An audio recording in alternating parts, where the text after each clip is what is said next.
Qu'elles soient réelles, fantastiques, d'horreur ou que ce soit simplement des contes de fées, nous sommes tous, depuis notre plus tendre enfance, attirés par les histoires. Durant les années 90, en est apparue une toute particulière sur une vieille VHS.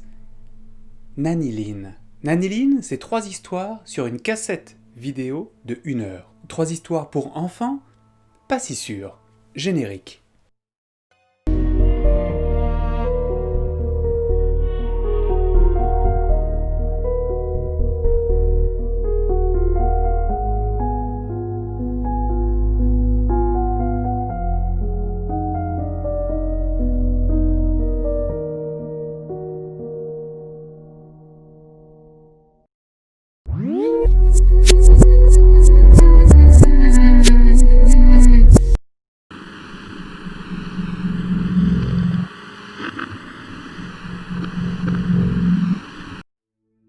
Nanny Lynn Story, c'est ça.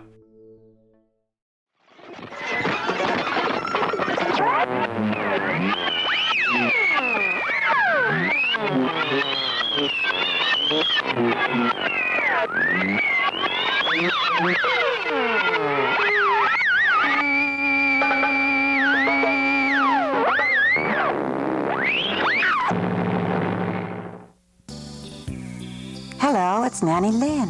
I'm going to tell you the story of Princess Amaluma.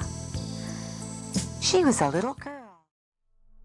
Quand on pense que ce dessin animé a l'air d'être dédié aux enfants, au vu du dessin grossier, on peut émettre un léger doute quant à la direction artistique qui s'en est occupée. Bon, en effet, un doute, je dirais même un très gros doute, hein.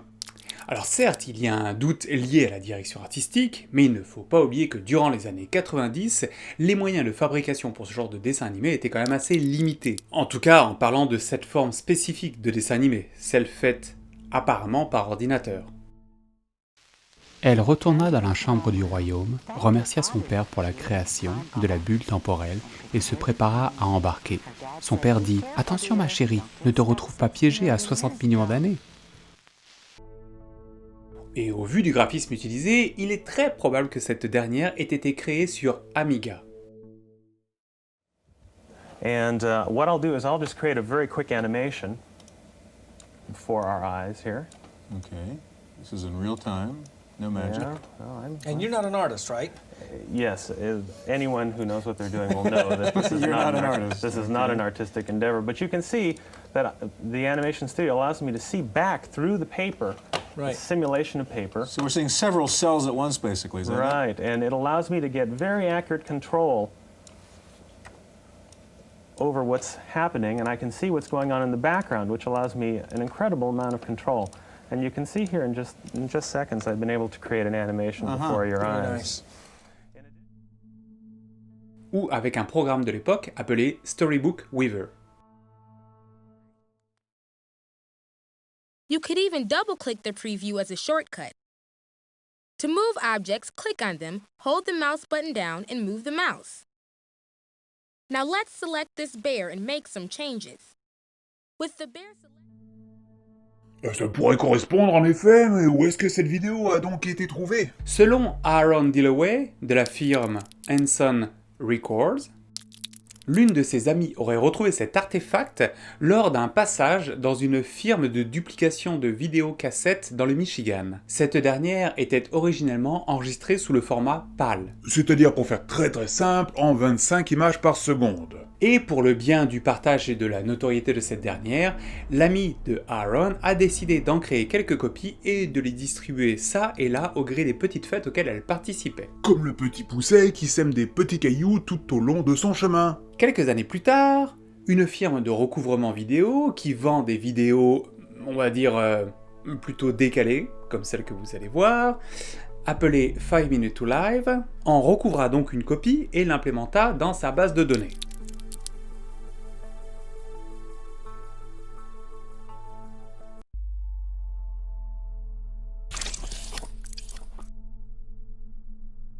Puis la vidéo apparut soudainement sur YouTube sur une chaîne appelée Pepperide. Le 5 mai 2007. On peut même voir par ailleurs qu'il y a sur cette chaîne qu'une seule des 3 histoires contées et que cette histoire est divisée en 3 épisodes. Et enfin, ce ne fut que 13 années plus tard que l'intégralité de cette étrange VHS a été divulguée sur une chaîne nommée Bizarre apostrophe D. Mais comment la vidéo a-t-elle fait pour passer de Henson Record à YouTube? Alors là, j'ai une petite partie de la réponse, mais pas toute. En ce qui concerne la chaîne Pepperhead, par exemple, je ne sais pas comment la vidéo a fait pour atterrir sur cette chaîne. Mais il n'en est pas de même pour la chaîne Bizarre, puisque cette dernière appartient apparemment à Henson Record. Et pour cela, il faut aller faire un petit tour dans l'onglet à propos de la chaîne, où on voit que les deux ont l'air d'être liés. Maintenant que nous en connaissons un petit peu plus sur l'historique de cette vidéo, je vous propose de faire un petit voyage au travers de son contenu. Et vous allez voir qu'on va passer d'une histoire plutôt simplette, très proche des contes réguliers, jusqu'à la dernière, un petit peu plus dérangeante.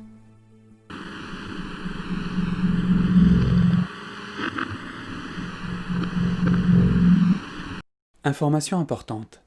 Afin d'essayer de vous faire vivre l'expérience du conte au maximum, je vais utiliser ma propre voix pour vous les traduire, en espérant que cela ne rende pas l'expérience moins déplaisante. La première histoire s'appelle Princesse et Maluma, et elle dépeint l'histoire d'une princesse passionnée par la vie des dinosaures. Le problème, c'est qu'elle ne vit pas dans le temps des dinosaures et elle en a juste entendu parler au travers d'histoires. Elle souhaite, de ce fait, retourner dans le temps pour pouvoir les rencontrer. Princesse Emiluma était très excitée. Elle alla alors dans sa splendide chambre pour se préparer au voyage. Elle trouva son chapeau de voyage qui se combinait parfaitement avec sa robe. Il était paré de délicieuses plumes d'autruche. Elle le mit sur sa tête et pensa alors « Je devrais emporter des cadeaux pour les dinos ». Elle prit quelques plumes supplémentaires dans son sac car elle savait que les descendants des dinos sont les oiseaux.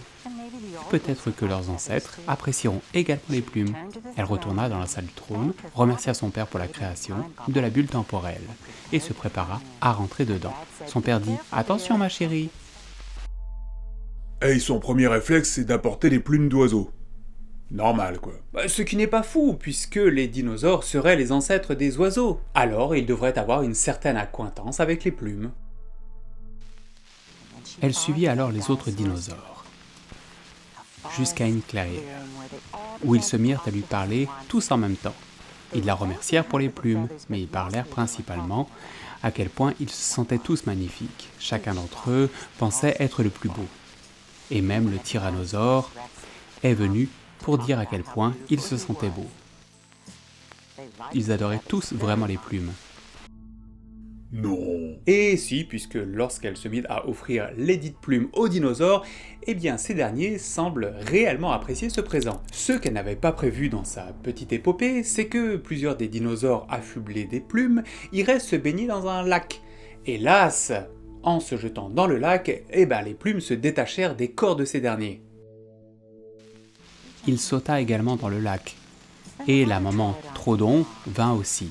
« Je dois faire ce qu'ils ont fait, dit-elle, et elle sauta également dans le lac.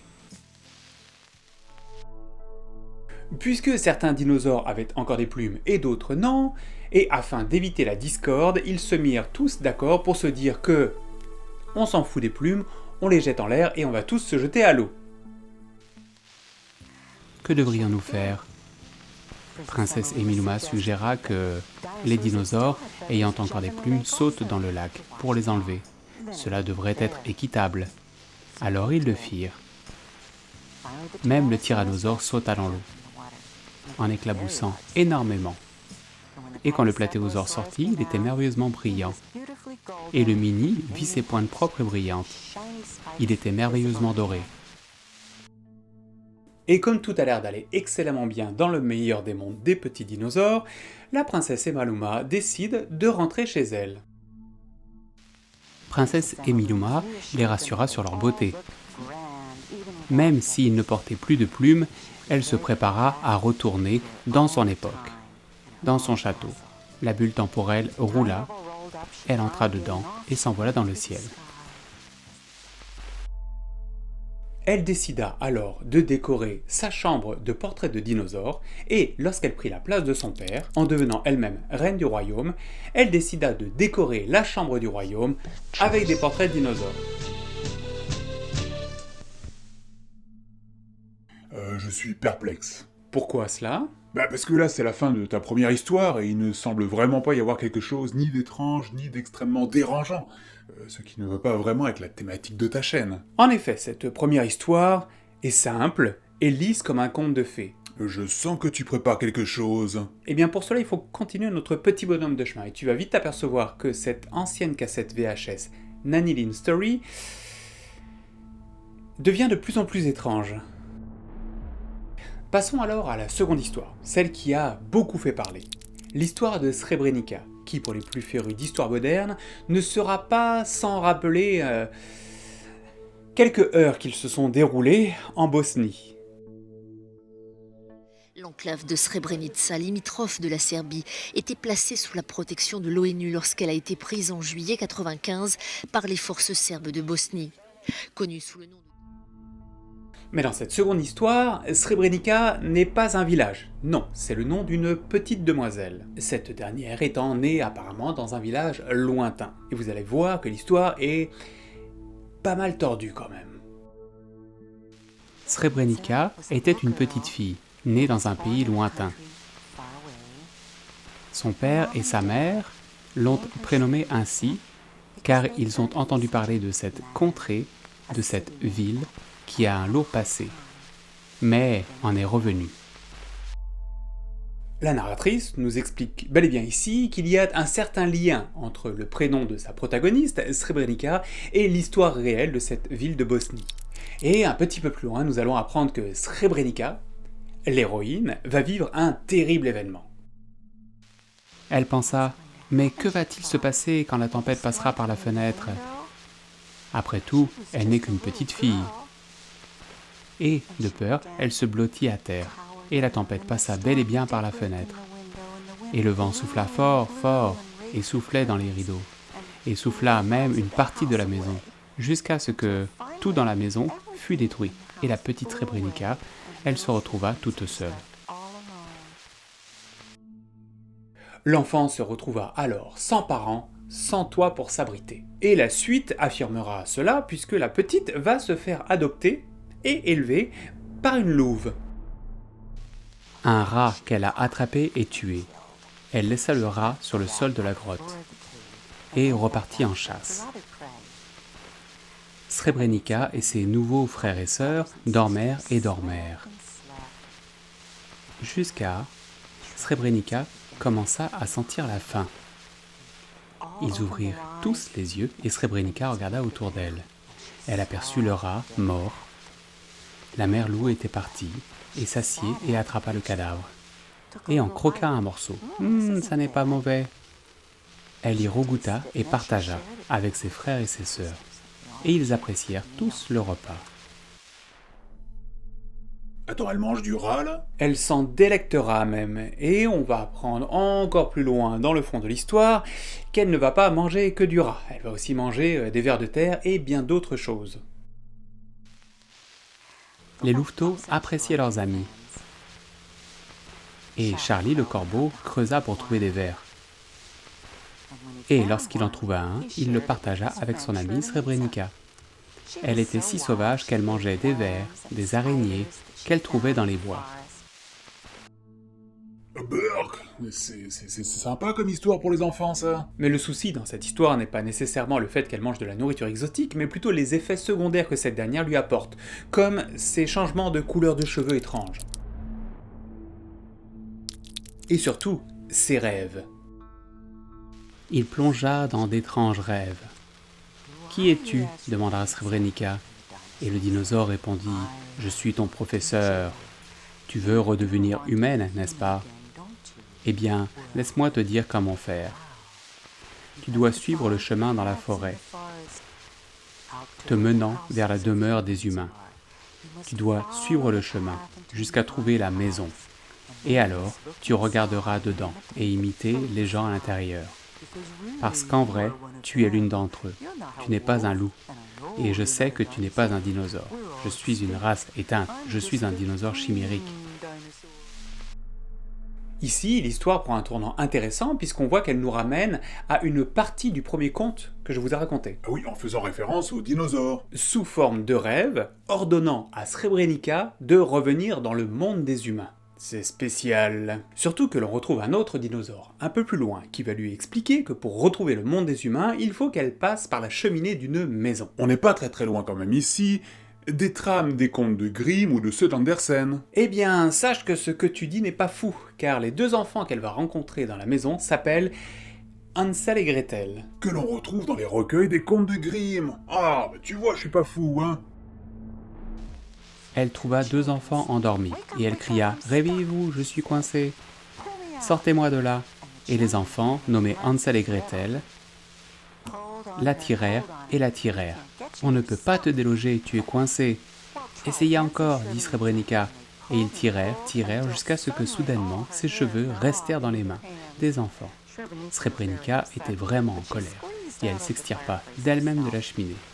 Elle se mit debout et dit « Je vais vous imiter et devenir comme vous. » Et Hansel et Gretel dirent « Papa, maman, regardez cette étrange personne sortir de la cheminée. Venez voir, venez voir. » Srebrenica était inquiète, mais dès qu'elle vit le père et la mère, ils furent aussi surpris parce qu'ils sont ses propres parents. Et elle va, comme par hasard, retrouver ses parents. Et oui, le hasard fait souvent très bien les choses dans les contes de fées. Enfin, de fées dans les contes. Et Srebrenica trouvera une étrange cassette vidéo dans la maison de ses parents. Et pas n'importe laquelle. Celle de la princesse Emma Luma ? Exactement. Et comme Srebrenica avait rêvé de dinosaures, elle décida, comme la princesse Emma Luma, de revenir dans le temps pour retrouver les dinosaures, en utilisant sa robe pour voler. Dans les contes, on peut tout se permettre. Haut dans le ciel, au revoir, dit-elle. Je retourne 60 millions d'années dans le temps, et je vais chercher des dinosaures, comme l'a fait princesse Emma Luma. Elle vola autour de la Terre à contresens, vite, encore plus vite. La suite de l'histoire va nous apprendre qu'elle va essayer de sauver la vie des dinosaures en essayant de leur expliquer qu'une météorite va atterrir sur Terre et va les disséminer. Et afin de les aider à se sauver du désastre, elle va leur expliquer qu'il faut mettre de la nourriture de côté. Et les carnivores comprirent alors qu'il fallait tuer tous les herbivores pour les mettre de côté. Il ne comprit pas et tua le premier hiérosaure qu'il trouva, et ne l'entreposa pas, mais le laissa là sur le sol. Puis le T-Rex attrapa le pachycéphalosaure avant de le jeter au sol. Quelle étrange manière de mettre de côté de la nourriture, mais c'est tout ce que comprenaient les dinos. Les mangeurs de viande tuèrent tous les mangeurs d'herbe qu'ils trouvèrent. Je crois que je viens de comprendre quelque chose. Quoi ? Le lien avec les atrocités qui se sont déroulées en Bosnie. À Srebrenica. On peut en effet y voir un lien. Une société qui en dissémine une autre. D'un côté, nous avons eu le droit à un massacre ethnique. Les événements de la guerre sont toujours très présents. Tu ne peux pas oublier.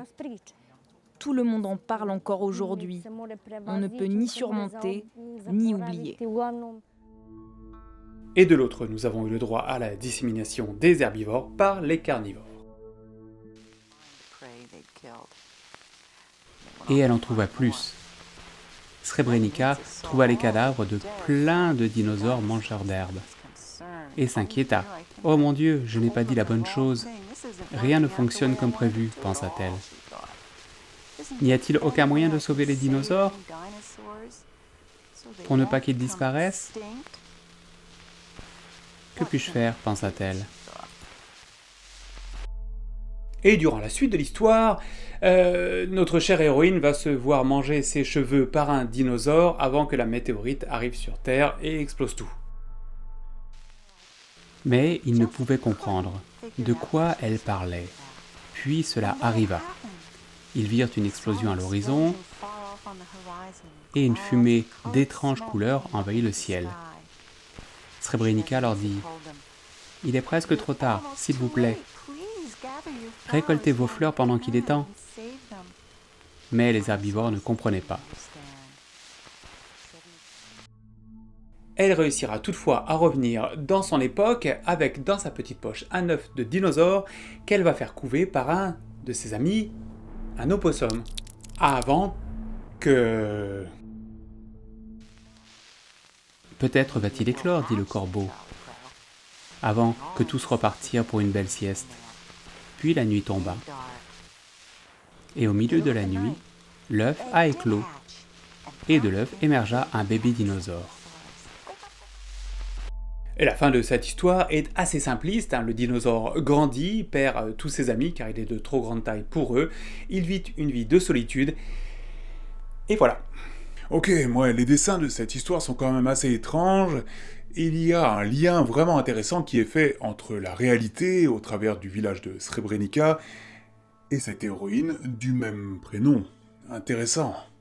La troisième et dernière histoire est quant à elle vraiment décalée, et on se demande vraiment si elle a été écrite pour des enfants. Là, vraiment, je ne suis pas sûr.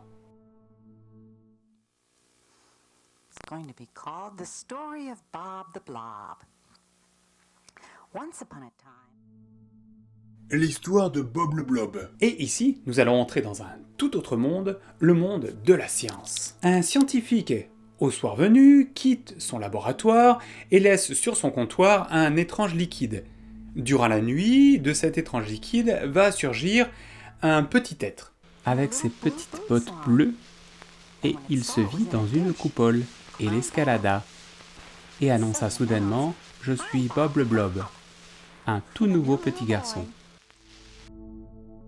Bob le Blob vient de naître, et ce dernier va nous apporter d'excellents exemples d'expérimentation de la vie, en mettant par exemple 2 doigts dans une prise de courant ou en fonçant tête baissée dans les barreaux d'une cage. Il arriva juste à temps pour expérimenter la prise électrique, qu'il atteint facilement. Ouh, c'est excitant, mais je ne pense pas que ce soit une bonne idée. Il se tourna alors vers une cage et rencontra un rat de laboratoire. Il la trouva très intéressante et voulut entrer dans sa cage. Il prit alors son élan et s'écrasa dans les barreaux, au lieu de passer au travers. Et tout cela avant d'assister à une bien étrange scène. Il essaya d'aller de plus en plus vite, jusqu'à ce que ses jambes aillent si vite qu'elles ont dissous au sol, et en peu de temps, Bob le Blob n'était plus qu'un tas de poussière. La rate blanche décida d'en goûter un peu. « Miam, cela goûte bon, pensa-t-elle. » Et elle en mangea, jusqu'à ce qu'il n'en reste presque plus.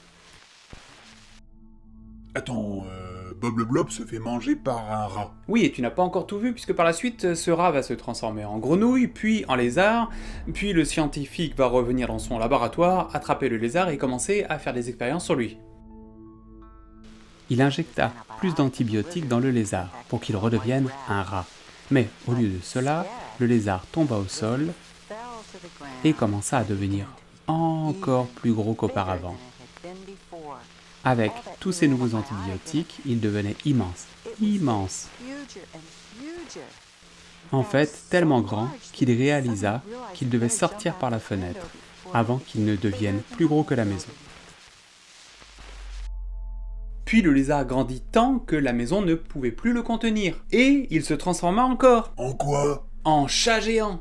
Et ce chat géant détruit la maison du professeur. Plus gros qu'une montagne, et quand il miaula, cela ressemblait à du tonnerre. Il grandit tant qu'il recouvrait le pôle Nord,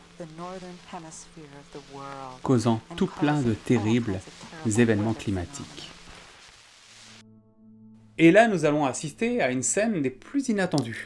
Le professeur, comprenant la gravité de la situation, décida de créer un antidote pour se débarrasser du chat. Et pour atteindre le chat, vu sa taille, il décida d'utiliser une fusée sur laquelle il accrocha le médicament et il lança la fusée dans l'anus du chat. Et l'attacha à une petite roquette afin de pouvoir atteindre le chat géant pour qu'il retrouve une taille normale. La roquette s'envola pour le toit du monde. Il calcula au mieux la trajectoire pour atteindre précisément l'entrefesse du chat. Ah oui, là, il lui a vraiment envoyé la fusée dans le popotin, quoi. Dans l'arrière-train, pour être plus précis. Mais là, le professeur décida de recommencer son expérience et de recréer un nouveau Bob le Blob qui deviendra le compagnon de ses deux enfants. Les garçons invitèrent Bob dans leur baignoire. « Saute !» lui dirent-ils. Mais il commença à se dissoudre. Et, juste à temps, les enfants attrapèrent une partie de son corps. Mais tout ce qu'ils sauvèrent furent les bottes bleues. Les garçons n'étaient pas contents. « Papa, regarde ce qu'a Bob le Blob. Il est tout dissous. » Attends, qu'est-ce que c'est que cette histoire? Un petit être vivant qui ressemble étrangement à un humain, un petit humain, va devenir en fait l'animal de compagnie de deux enfants. Et ce n'est pas terminé, puisqu'à un moment, Bob le Blob, pas de chance, il tombe dans l'eau, et en tombant dans l'eau, il se dissout, et comme il ne voulait pas que ses enfants soient malheureux, il décida de recréer un troisième Bob le Blob. « Bye bye », dit-il à personne en particulier, voyons ce que je peux trouver en dedans. Il s'enfonça au plus profond du tuyau. Et il explora de plus en plus en profondeur, jusqu'à ce qu'il rencontre une étrange créature. Puis il essaya de fuir. « Qu'est-ce que c'est que cette chose ?» pensa-t-il. « Il semble dangereux, il me faut me dépêcher. » Il utilisa la lumière d'une montre pour retrouver son chemin. Puis il s'arrêta pour regarder, mais la créature était là. Bob était terrifié. Mais la créature se tourna et dit « Hello, je suis Ratcha le cafard. Je ne vais pas te faire de mal. Es-tu de la nourriture ?» Bob dit « Non, je ne suis pas de la nourriture. » Attends, là, tu veux dire que ce machin, cette étrangeté, cette horreur-là, c'est un cafard? Oui, c'est un cafard, et ce cafard deviendra le meilleur ami de Bob le Blob, bien plus que les deux enfants du professeur, puisque les deux enfants voulant garder prisonnier leur Bob le Blob, le plantèrent dans un verre au milieu d'un bain de limonade. Ah oui, parce que comme quand il va dans un liquide, il se dissout, un bain de limonade, effectivement, ça le retient prisonnier. « Je dois partir à l'école maintenant. Je pensais avoir un peu de nourriture, dit Bob. Je n'aime pas être là, seul. Où est Ratcha ?» Ratcha était dans une petite boîte en plastique. Et Jake pensa « Où puis-je le cacher ?» Et il décida de le placer dans le canapé, durant sa journée d'école. Il devrait être en sécurité ici, à moins que la mère décida de se reposer dans le canapé et s'assit sur la boîte contenant Ratcha, avant de retourner au travail. Ratcha était écrasé. Pendant ce temps, Bob s'ennuyait. Il essaya de s'enfuir et mit un pied dans la limonade. Oh mon Dieu, il se dissout. Il essaya l'autre jambe, mais elle se dissout également, rendant Bob plus petit que jamais. Et la situation devient de plus en plus horrible et grotesque, puisque Bob le Blob perd ses jambes et que le cafard se fait écraser. Oh, yark! Mais le pire, c'est que dans sa tristesse, et c'est là où on peut vraiment se demander si ce conte est fait pour les enfants, Bob le Blob, n'étant pas vraiment nourri, décide de manger le cadavre de son ami le cafard. Devant Ratcha écrasé, qui était mort, « Il ne me donne rien à manger, pensa-t-il. » Il décida alors de goûter Ratcha. Et il le mangea presque entièrement, mais il réalisa qu'il mangeait son ami, et il se mit à pleurer. Bob le Blob était si triste. Mais qu'est-ce que je suis en train de regarder là, moi? Je te l'ai dit, hein, cette cassette étrange datée des années 90, c'est pas fait pour tout le monde quand même, c'est spécial. Mais attends la suite, parce que là, Bob le Blob, après avoir mangé son ami le cafard, va se voir affublé de petites ailes. Il va s'en servir pour aller sentir des fleurs, hélas, il va tomber dans le pot de fleurs et perdre la moitié de sa tête. Il jeta un œil dans le vase, mais accidentellement, trempa sa tête dans l'eau. « Oh oh, je pense perdre ma tête, pensa-t-il, et il la perdit. La moitié de sa tête fut dissoute. » Mais attends, on on est plus proche d'une histoire d'horreur que d'une histoire pour enfants, là. On va dire qu'au niveau éthique, cette histoire n'est pas vraiment moralement parlant au niveau des histoires que l'on conte de nos jours aux enfants. Surtout que Bob, un peu plus tard, va encore une fois y passer.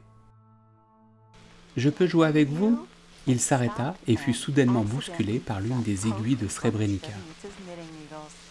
Et il chuta jusque dans une mare. Mais cette fois-ci, nous allons entrer dans le monde de la génétique. Ah bon? Ah oui, parce que le professeur va décider de fabriquer encore un autre Bob le Blob, mais il va essayer de lui implémenter des gènes pour qu'il soit résistant à l'eau. Et pour cela, il va comme le mixer à un lézard. « J'espère que cela va fonctionner, dit-il. Il attendit l'apparition de Bob, et cette fois-ci, Bob se vit muni d'une queue. « Vais-je être résistant à l'eau ? J'espère, dit le docteur Cinti. Allons à la maison faire quelques tests. J'espère que ce sera un bon test, dit Bob. Je ne veux pas me dissoudre encore. Et la famille, toute joyeuse soit-elle, décide de créer une expérience avec Bob le Blob en le plongeant dans de l'eau. Il va falloir le pousser, dit Jack. Tu penses pouvoir le faire ? Non, ne faites pas ça, j'ai peur, dit Bob. Mais Dylan dit, on va devoir essayer. Et il poussa Bob dans l'eau. Oh non, dit Jack, il est encore dissous. Qu'allons-nous faire ? Pauvre papa, il n'y arrive pas. Mais soudainement, Bob sortit et dit, voyez, ça a fonctionné. Mais comme les garçons l'ont appelé Chapeureux, précédemment, il se transforme en chat. Regardez, je suis maintenant Bob le chat. Et il est devenu un chat. Un chat, c'est ça qu'il est devenu, et l'histoire se termine ainsi. Et c'est la fin, parce qu'il resta comme cela pour toujours. Les enfants aimaient leur animal de compagnie. J'espère que vous avez aimé ces histoires de Nanny Lynn Video. Bye bye.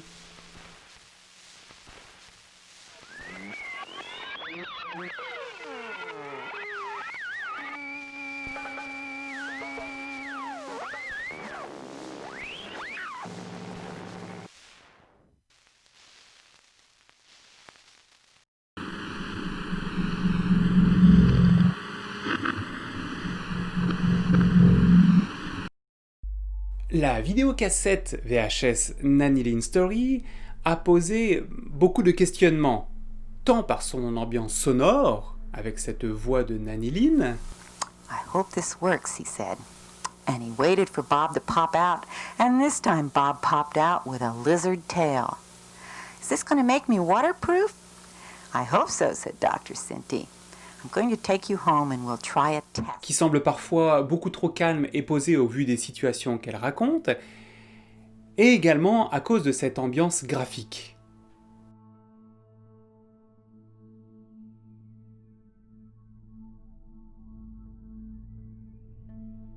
Et preuve que cette VHS a suscité quelques réactions, en voici plusieurs retrouvées au travers de Reddit, et ce ne sont que de simples exemples, il y en a des milliers d'autres. L'ancien site internet 5 Minutes to Live vendait autrefois d'étranges et obscurs films, mais il n'avait presque pas d'informations au sujet de cette série. Je l'ai acheté il y a longtemps. Bob le Blob est une œuvre schizophrénique.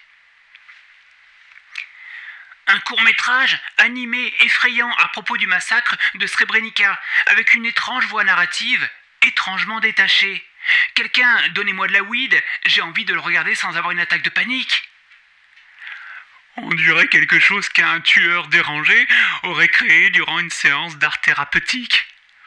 Mais qu'est-ce que je viens de regarder ? C'est plus qu'effrayant, j'aime ça. Et ces quelques témoignages valent 1000 mots afin de pouvoir comprendre l'accueil que cette VHS a eu lorsqu'elle a fait son apparition sur YouTube. Et encore, il n'y a pas là les commentaires que l'on peut retrouver sur YouTube, qui sont tout aussi intenses. Ils sont effectivement similaires, puisque si vous vous penchez vous-même sur cette étrange cassette, vous en arriverez sûrement à la même conclusion. Cette vidéocassette VHS est étrange, dérangeante et perturbante. Mais il y a une raison à cela.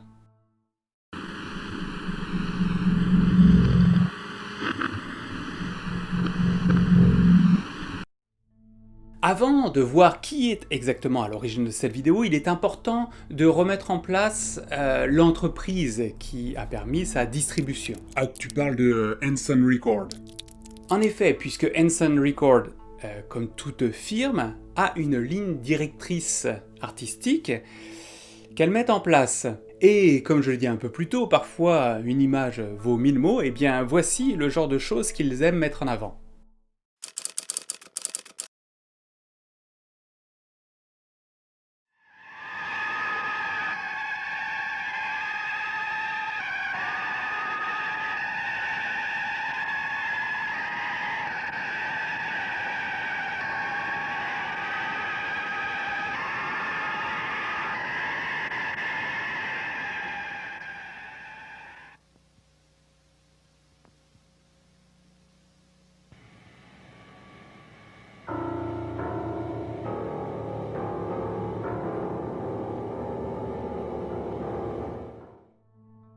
What? Ce que vous venez de voir est un clip promotionnel d'un de ces artistes, Andrew W.K., produit en 1998. En fait, la firme Henson Record est plutôt spécialisée dans les choses que l'on aime, les choses un petit peu décalées, un petit peu dérangeantes. Ah, c'est donc eux qui ont créé tout cela? Non, ce n'est pas eux. Eux, ce ne sont que les médiateurs, ceux qui ont porté le produit face au public. Mais c'est qui alors? Eh bien, la question s'est posée pendant longtemps, jusqu'à ce qu'un jour, un message privé fasse son apparition sur Reddit.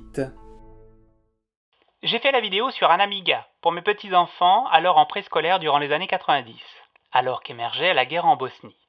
Les enfants et le père, le scientifique, dans Bob le Blob, sont de vraies personnes, mes deux premiers grands-enfants et leur père.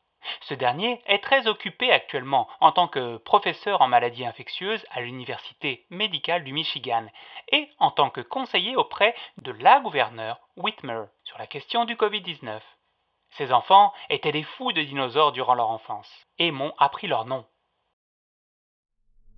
De ce fait, j'ai été vérifié et cette fameuse gouverneure Whitmer existe bel et bien. Et j'ai même réussi à aller creuser un petit peu plus loin pour découvrir qui était ce fameux professeur dans le conte de Bob le Blob. Il s'agit du professeur Sandro Cinti. Bah attends, comment tu le sais ça? Eh bien, dans le message que je viens de vous lire, il est fait mention d'un professeur qui s'occuperait apparemment de la branche Covid-19 auprès de la gouverneure. Et il est aussi dit que ce professeur est père de 2 enfants, entre autres dans l'histoire de Bob le Blob. Et au début de l'histoire de Bob le Blob, on entend justement le prénom du professeur. Écoutez bien. Once upon a time, in a medical laboratory, there was a man named Dr. Cinti. Et oui, on entend bel et bien le prénom Cinti.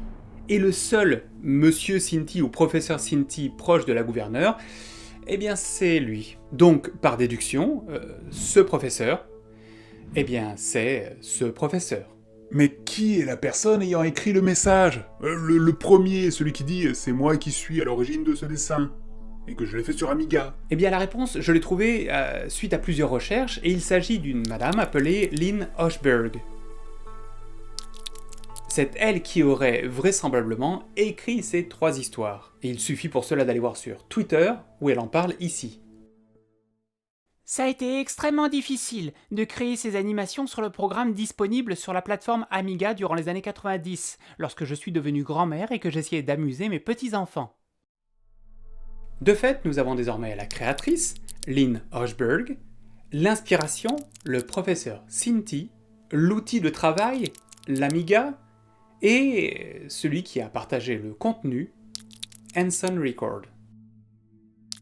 Et à eux 4, ils forment le quatuor qui ont mis en avant et qui ont permis la création de cette étrange cassette VHS retrouvée dans le tréfonds des internets, Nanny Lynn Story. Notre voyage au travers de cette étrange vidéocassette s'arrête ici. Je vous remercie de l'avoir suivi. Ciao et à la prochaine.